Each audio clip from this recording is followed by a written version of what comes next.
Good morning, everybody. Welcome, and another week. We got it this weekend, next week actually, so 2 weeks left. The course evaluations have already begun, though, so if you wanted to go on and evaluate, I would really appreciate that. Just to go back one slide, this was what we're hoping to cover. We're still in Chapter 10, and then I want to finish up with Chapter 11, which is the last chapter of this course. And then she skips ahead a little bit to electricity and magnetism in January when you get a new professor if you're taking Physics 132. So this Chapter 11 is the last chapter of this course. So continuing along a little bit on this oscillations, let's say you've got a ball. So this is you should have a top hat question. A ball of mass m oscillates on a spring with a spring constant of 2.0 times 10 to the 2, so 200 newtons per meter. The ball's position in meters is this thing. So what I want you to do is compare this with that. Remember that equation, x equals a times the cosine of 2 pi over capital T times lowercase t. That's the equation for simple harmonic motion, but they've given it to you there in numbers.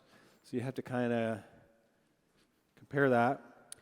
And then it's asking what's the total mechanical energy of the ball plus spring system, or total energy. And remember that the energy total at any moment is 1/2 mv squared plus 1/2 kx squared.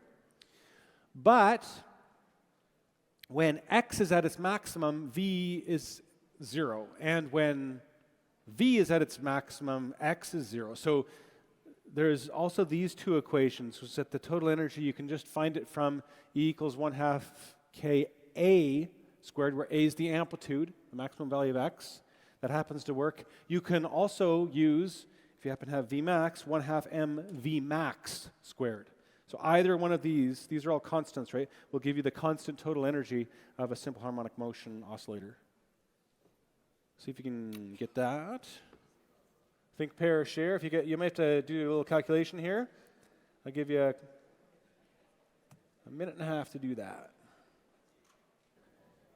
Okay.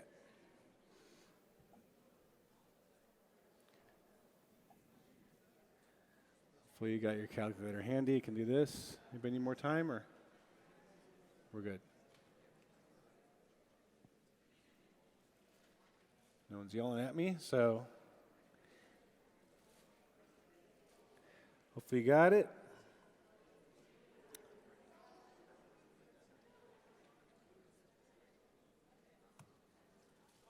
Some of you are answering 12 joules. I don't actually remember if that's right or not. Take a look here. So hopefully you figured out. So what do you know? You know that K is 200 in SI units, newtons per meter. You also know that A is equal to 0.35 meters because of just staring at that equation and kind of looking at that. So you can use E equals 1/2 Ka squared or 1/2 m times V max squared, whichever is kind of easier, right? So to me, I think it's this one. Let's use this. Let's use, because we have K and A right there. E total is equal to 1/2 Ka squared. 1/2 times 200 times 0.35 squared. So when I did that on my calculator, I got 12.25. And it's in joules, since we kept everything in SI units. So yeah, I like it. D. Okay.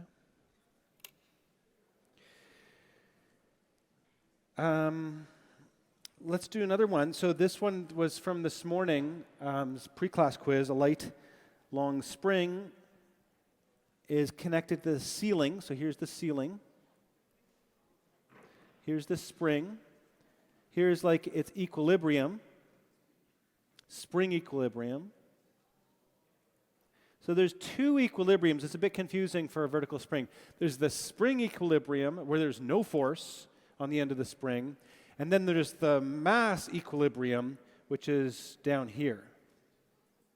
And that is going to be, maybe I'll call this the mass equilibrium.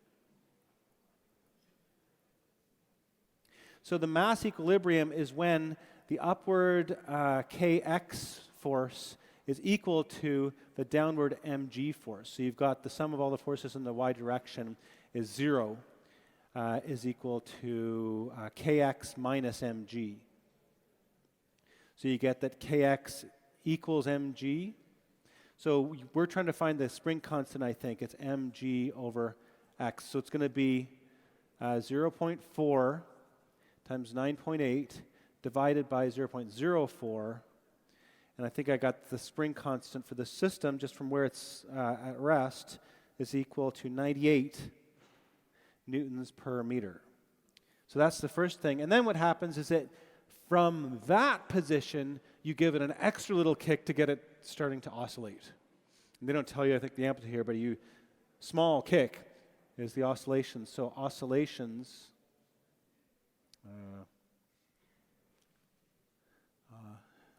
I've got to spell oscillations here. Oscillations have a frequency which is equal to 1 over 2 pi times the square root of k over m, hertz. So it's 1 over 6.28 times the square root of 98 newtons per meter divided by 0.4 kilograms.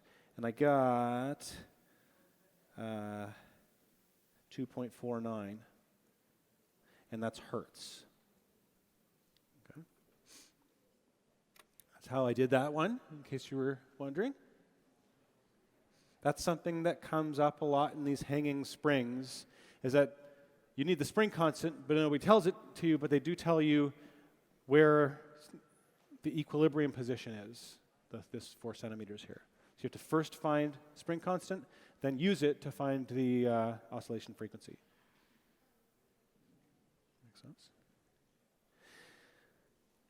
So my apologies for this one. I clicked on the wrong right answer thing when I typed it into Quarkus, so the right answer was wrong. That was not intentional, but anyways, the right answer is that why doesn't a spring in a typical mountain bike shock absorber continue to vibrate after the rider hit the bumps? It's a little damper. So there's two parts to it. There's the spring, which contains the elastic potential energy, and the damper, which contains some thick oil in it, which contains internal energy. So it doesn't bounce too much. Again, the moral of this story is that your professor is often wrong, and this was one of these cases. So sorry about that. But 14% of you defied me and answered what looked to be wrong but was completely correct. So keep it up. When your professor's wrong, you got to call me out on it. And one of you is a professional mountain bike rider who noted that the spring is no different than a normal spring, but it might be a little bit better machine. The reason they absorb vibration and impact so well is because they're attached to that damper, which you can see here, this black thing. And it's the thing that restricts the compression and the rebound of the spring by restricting the flow of oil inside this shock. So that's exactly it. That's what I likey. And then this last one about ultrasound machines. So there are resonant frequencies of everything in life, including gallstones. And so if you match those frequencies, you can cause something to have a big amplitude vibration and break up. That was the idea there.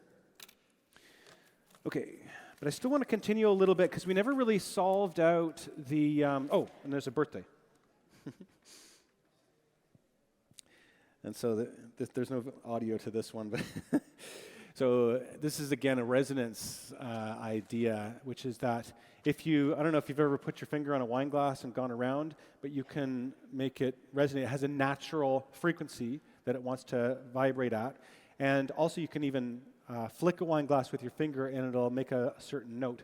Well, the idea is that if a singer sings at exactly that note, that maybe they can break the wine glass. It's hard to do though, but it's easier to do with a speaker. I kind of suspect this is a fake video, but it is possible to use sound to shatter glass. Okay, and happy birthday to Abigail. Okay, this is going to look like Chapter 9 stuff, but it's really Chapter 10. But basically, a pendulum, if you think of it, is circular motion. It looks like it's just swinging back and forth, but there's a cable and there's a fixed point. The fixed point at the top is like the center of circular motion. It doesn't maybe go all the way around. Maybe it just goes on a little arc of the circle. But what we can do is use torques. So what's the net torque on this pendulum at this particular angle? Well, and assume that this is the axis. So I'm going to say axis right there of rotation. And then, so what I'm going to do, well, I know that there's tension in the cable acting upwards, and there's going to be gravity acting downwards. Any other forces? I don't think there is. So we can draw a force diagram. Let's draw it. You've got tension up, and you've got mg down. And now you need to define an axis. How am I going to do this here?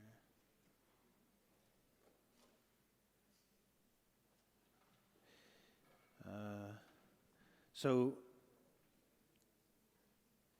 the tau, torque from tension, equals 0. Since the force line passes through the axis. Okay, so once again, I like to talk about lever arms. So when you have a force on an object, if you extend that line out and look at the perpendicular distance between the rotation axis and that force line, that's what I call the lever arm, that distance. And the lever arm times the force is the torque. So if that force passes through the axis, like it does for tension here, then the lever arm is 0, so there's no torque from tension. So what we're really looking for here is this distance right here. This will be, maybe we call it xg. Xg is the lever arm for gravity. Does that make sense? And then the torque due to gravity is going to be either plus or minus mgxg. And so let's think about that. If gravity is the only force that's going to pull it down, and it's going to accelerate it in the clockwise direction, so it's negative. Okay? So it's negative, negative because it's clockwise. This is a bit of review. But what we're trying to get here is simple harmonic motion. So how are we going to do that? Well, mg, xg. So xg, I'm going to draw a little triangle here. I think if that's theta, then this is theta down here.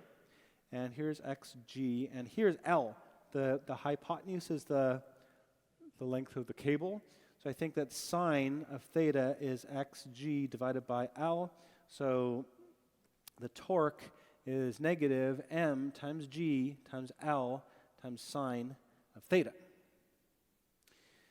And I guess that's also the sum of all the torques, right? And that should equal I times alpha. So we can kind of rearrange that, I guess, a little bit. I times alpha is negative mgl times sine of theta. So this actually doesn't look like simple harmonic motion. Remember, simple harmonic motion, what you want is that the acceleration equals negative some constant, which actually we do have a lot of constants here, times theta. But instead, we have sine theta. So I would say that this is not quite SHM. But what we'll do next is small angle approximation. So just reviewing this, suppose we restrict a pendulum's oscillations to small angles less than 10 degrees. Then, if you measure theta in radians, you get that sine theta is approximately equal to theta. And you can check this on your calculator if you put your calculator in radians mode and type 0.01 or something, and press the sine function, you get 0.01. It's pretty much the same. So what we do is instead of sine theta, we write theta, and then it is the simple harmonic motion equation. So remember, when we had the mass on the spring, we had acceleration on the left equals negative, and I think it was something like k over m. Maybe it was m over k. And then we had x. So the acceleration is negative a constant times the position. And that's exactly what we have here, except with rotational stuff. So the solution is this. Theta is equal to a times cosine of 2 pi over t times lowercase t, where a is a constant, which is now going to be in radians, I guess. It'll be some sort of amplitude in radians. And capital T is this, 2 pi times the square root of I over mgl. It's this constant. And so, but if you have a point mass at a distance L from the rotation axis, then the rotational inertia is m times L squared. And so you can plug in that equation for I. And then I think one of these L's, L squared cancels with L. Mass cancels. So what's weird is that the things that's driving this is gravity that has an m in it, and the inertia also has an m in it, so the inertia cancels. And you just get 2 pi times the square root of L over g. And that's the equation that should definitely be on your aid sheet. Period of a pendulum that's undergoing small oscillations. Put this at the end of last class lecture. But this is now the derivation. Seem good? Do another top hat.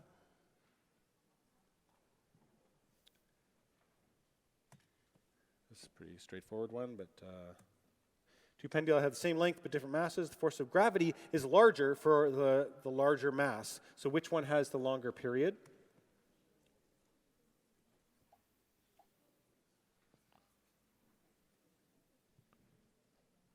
Just think about that. Pair up, share with your neighbor, make sure they're voting the same way.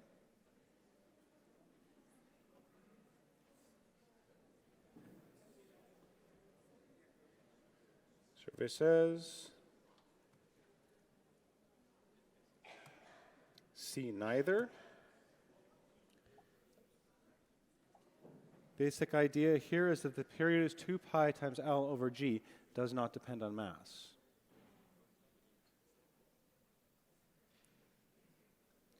And the way that works is that, yes, the force is greater on the more massive pendulum, but also it has more inertia, right? So those two things, the mass on the top and the bottom, cancel, as it turns out.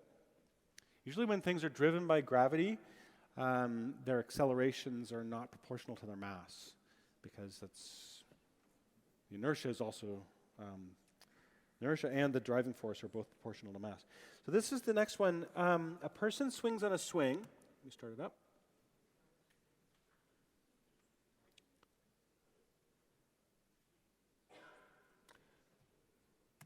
There we go. There's no picture on your phone, but a person swings on a swing. When the person sits still, the swing oscillates back and forth with a certain period. If instead the person stands on the swing, the period of the swing oscillation is greater, the same, or smaller. So I want you to think about the equation for period, and the variables in it, I guess it's L and G, right? So we can write it here.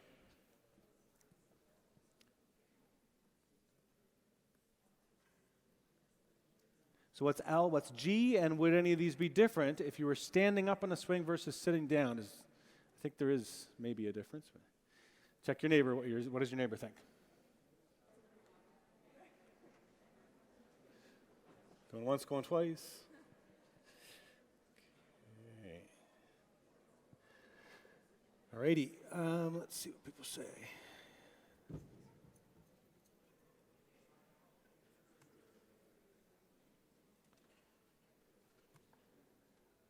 A lot of people are voting for smaller, which is what I think as well. So this is not too obvious, but I think L goes down. I don't know, like it's attached at the top. So you have like the child sitting don't know if this is going to come out very well, versus standing. I mean, maybe you shouldn't stand on the swing, but I think that's going to raise the center of mass, probably. And so maybe this distance here, L, from the fixed point to the center of mass is greater when you're sitting down than when you're standing up, so that the swing swings with a higher frequency when you're standing up, maybe. Probably a little hard to tell. So I like smaller. L is less, right? And it's on the numerator. Okay, I'll do another one.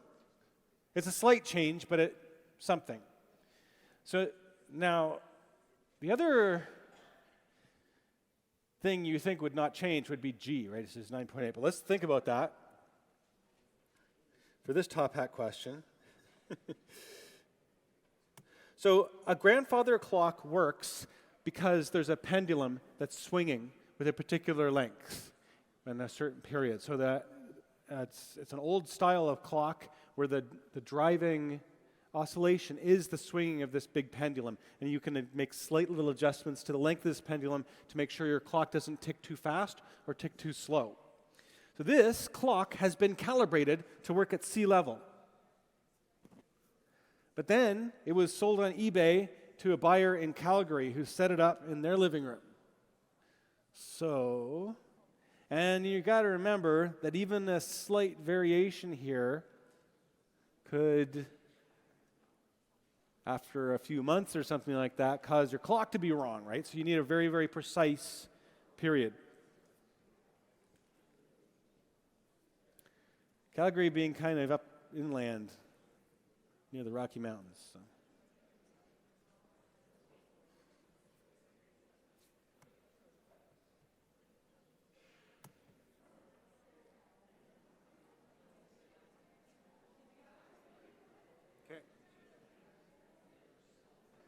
Okay, click a guess in, please.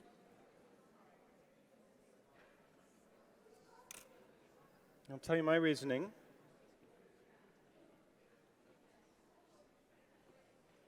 I'm curious about this. A lot of people are saying B, that the clock runs slow, which was also the one I selected. Let's see if I can explain my reasoning. Basic idea. The period is 2 pi times the square root of L over G. L is the same, but now Calgary is farther from the center of Earth than sea level, meaning that instead of 9.8, it might be like less, like 9.79 or something. There's a slight change in 9.8. Okay, that's depending on altitude. The gravity can be a little less, and there's even a second-year lab where you measure gravity. And then you go up the elevator of the Burton Tower and make a plot of gravity versus the floor and stuff. So it's you can measure this. But what's going to happen from center of Earth, meaning that G is a little bit less. So G is smaller. So what this means is that it's on the denominator has reduced, so the period is a little bit bigger. Slight increase in period in T. So instead of going tick, tick, tick, it goes tick, and then a little delay, and then tick, and a little delay, and then tick. So that's called running slow. So you're going to be late for work, I think is the thing. Makes sense? You'll think you've got more time to sleep. So it's the bad one.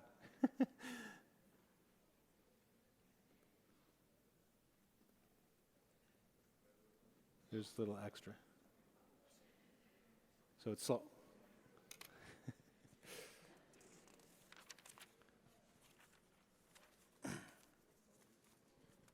There was a nice Curious George episode where Curious George wanted more playtime in the evening, so he secretly, when the man with the yellow hat wasn't looking, changed the clock to give himself more time. He thought, this is great. And then the next day, of course, the man with the yellow hat was late for all his meetings, and somehow George got into trouble that way. But anyway, you got to be careful with your clocks. Okay. So So these frequencies, a lot of things have natural frequencies, and the book talks about leg swinging frequency as giving you a way of predicting how fast you go. So when you walk, your arms and legs are kind of swinging back and forth, and that's almost like a simple pendulum, with the length equal to the distance from your hip joint, which is the rotation axis, to the center of mass of your leg, I guess. So you get around 0.7 hertz for a human, if it's about half a meter. And longer legs will have, I guess, a lower frequency or a longer period, right? Because it's here they've used the 1 over 2 pi, so this is frequency is 1 over t. So, example, a giraffe will take fewer steps per second than a human, whereas a little dog will take more steps per second. So this is sort of a natural way that animals walk, is their legs are a little bit like swinging pendula. And then I want to do another question, and this is something that comes up a lot on this problem set. It's a trick, which is, which you'll see, but let me just give you a preview of what the answer is going to be. So you've got Luke and Leah, they're swinging from one side to the other. And the question is, how long does it take to go there? And the first thing you're going to think is trying to find the speed and, the distance or something like that, or the acceleration. And the hint is that none of that stuff is going to work, because this is a simple harmonic motion question in disguise. But it's just half of simple harmonic motion. In the problem set, what you have sometimes is things like a mass on a spring hits a wall and then bounces off the wall and then flies off again. And it says, how long was it in contact with the wall? Or there's a tennis ball that hits the floor. How long was it in contact with the floor? That's what you got to think of there, is it's half of simple harmonic motion. So what you need to do is just find the period and divide by 2. So that's my secret little hint, but let's work through this. So basically there's some kind of beam or something, and there is these two people over here, and they want to get over the pit of doom to the other side. And of course there's stormtroopers that are shooting at them or whatever, but they want to go swing over here and get to this side to freedom. And there's about a 10-meter gap from here to here. And this is a 30-meter cable. And their mass is 120 kilograms. And I guess they're on Earth. I don't know why we're going to assume that, though. Anyway, because I think you'll need G. If they start from rest, swing down and up, just reaching the other side, how long does this take? So what we're going to do is model this as a simple pendulum. Because the reason I'm doing that is because I don't really know any other way of doing this. It's not uniform circular motion. It's circular motion, but it's not uniform. They start from rest, they accelerate down, then they'll decelerate on the way up, and then they'll end up at rest. This is never going to work out with anything other than just using simple harmonic motion. So what we're doing is assuming SHM. And what I'm saying here is that swinging, if they didn't jump off at the other side and they swang back and forth once, this would take 1 period. Does that make sense?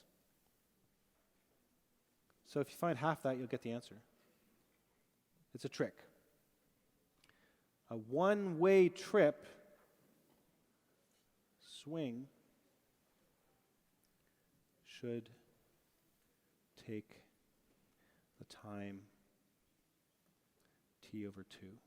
And I've seen these questions come up in end of chapter of chapter 10 a lot. It's often mass in a swing, but in our case, it's 2 pi square root of L over G. That's all you need. And just divide it by 2.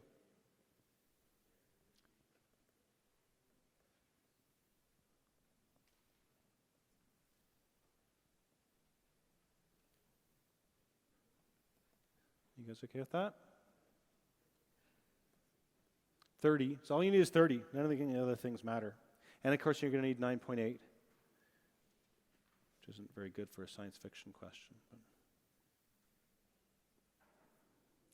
the other thing that I should probably check is the small angle approximation valid? I said something before about 10 degrees as being a rule of thumb. That was assuming kind of two significant figures. But you're going to make a mistake every time you do this. But you can sort of see that if this is like 5 meters and this is 30, then this maximum angle, theta max, of the motion, which is supposed to be less than about 10 degrees, sine of theta max is equal to opposite over hypotenuse.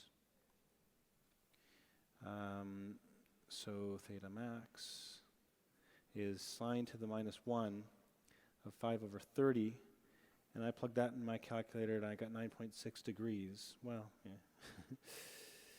So luckily that is a little less than 10 degrees, I guess, I think. But what this will be is it'll be a less than 0.5% error in the period.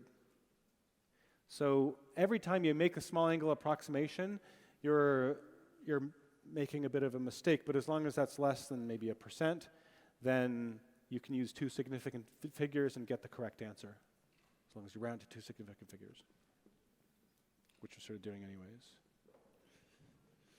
And if you think about it, with the pendulum, if the angle is too big, if you think of it as maybe instead of a cable, like a stiff rod or something, and you put it right around to theta max is like 180 degrees, and you let go, it might just sit there and not oscillate at all. It's like a pendulum standing straight up. So clearly something bad happens if theta is too big. It's no longer simple harmonic motion. But as long as it's really small near the bottom, then it's pretty close. And this is that table I showed you last time.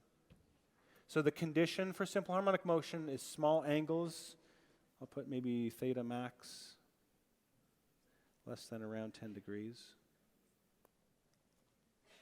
And I think that even a mass in a spring probably has some max, I don't know what it is, but it's going to have some maximum x value or amplitude before your spring is overstretched and you destroy your spring.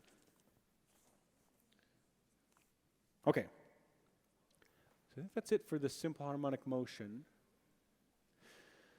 One thing to note is that this idea that cosine is forever. So if we have, that's a cosine curve, for example, and by forever I mean that once you draw x equals a times cosine 2 pi over t times t, the assumption is that for all of eternity before, from t equals negative infinity to t equals positive infinity, it's just going to oscillate like that. But in real life, nothing really does that, right? Everything slows down. So this gets into the section on damping, which just says that in real life, the amplitude of oscillations will decrease with time. It's usually an exponential decrease. So there's some sort of e to the power of negative t over t or something. And so they really just talk about in the textbook different classes of damping. So, and you can imagine that if a mass is oscillating in air, then the losses will be pretty slow. So it'll bounce for a long time before it finally slows down. But if it was in water, the oscillations would die off faster. And if it was in sticky honey, maybe it would even never get back to equilibrium because it would just be so much friction from being in the honey. And then there's something called critical damping where it approaches equilibrium and never quite crosses it. And that's actually,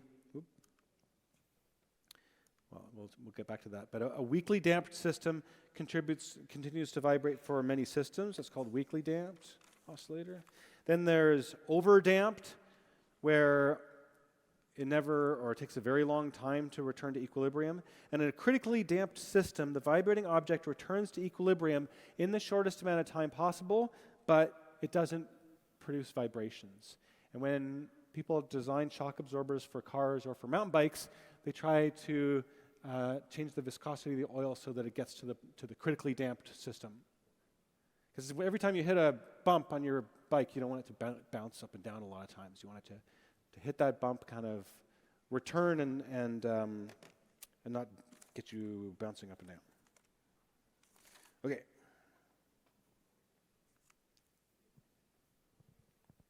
So what's going on is that the energy, so I think, let's go back to this one slide here. What I like to think of is if this is like A, the amplitude, then the amplitude decreases. Amplitude decreases with time. So it's kind of like simple harmonic motion. The x equals, remember it was x equals A times cosine of 2 pi over capital T times T. I could do the same thing, but now I could make A a function of time. That's the way I like to think of it. And so if you think of the total energy, like mechanical, and it's one half of k times a squared, then as the amplitude decreases, the energy in that system goes away. So where do you think it goes? It dissipates into internal energy of the oil, of the fluid. Whatever fluid this thing's oscillating in, that'll pick up some heat or something like that. And then the heat energy has to get radiated away somehow. Okay. I'm going to send you a top hat question.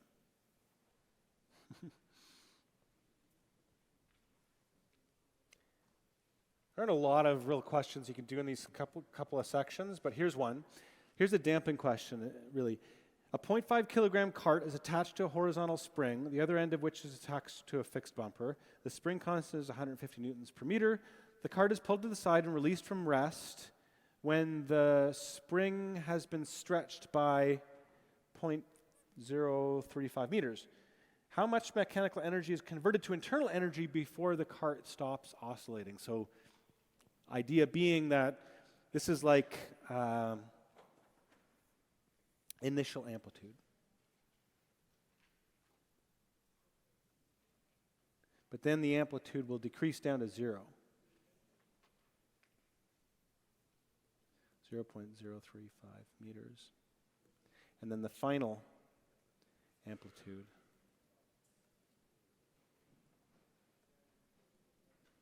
is 0.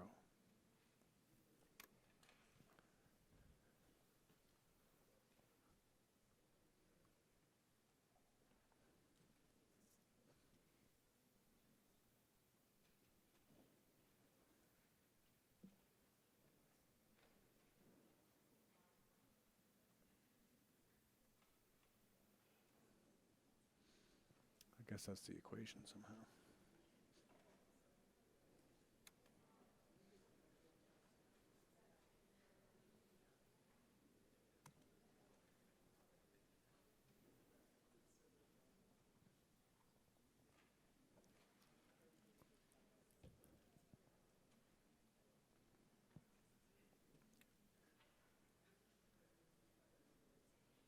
You guys know what you're doing?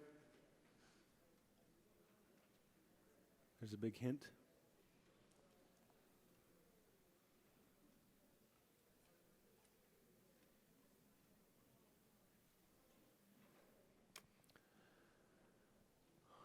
Okay.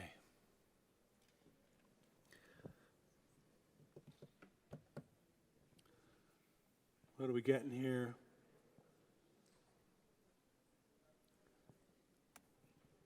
A lot of people got 0.09. Did I get that? I did. So let's see. So the idea is that you're just going to use the 1/2 Ka squared. That's kind of like when you release it from rest, That's sort of the initial amount of energy you put in there. It's also going to turn out to be the amount of work you did by stretching that spring by the 0.035 meters. But anyways, it's 1/2 times 150 times 0.035 all squared. And for that, I got 0.0918 something. And that's going to be in joules, okay, if you use SI units for everything. So I did like A. Okay.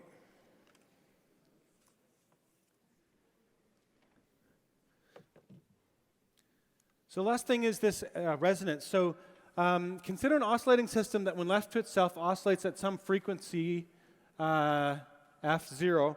That's the natural frequency. Suppose that then the system is subjected to a periodic external force of frequency F external. So you give it an external force that's also oscillating.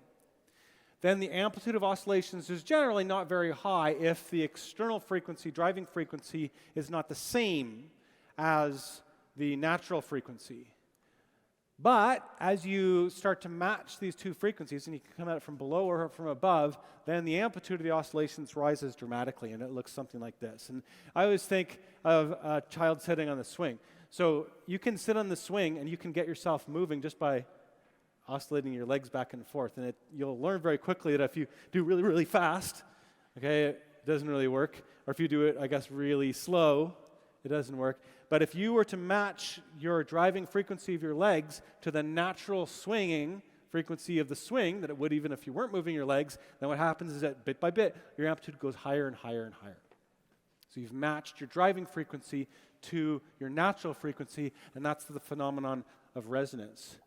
And Jonathan's brought this really cool thing today.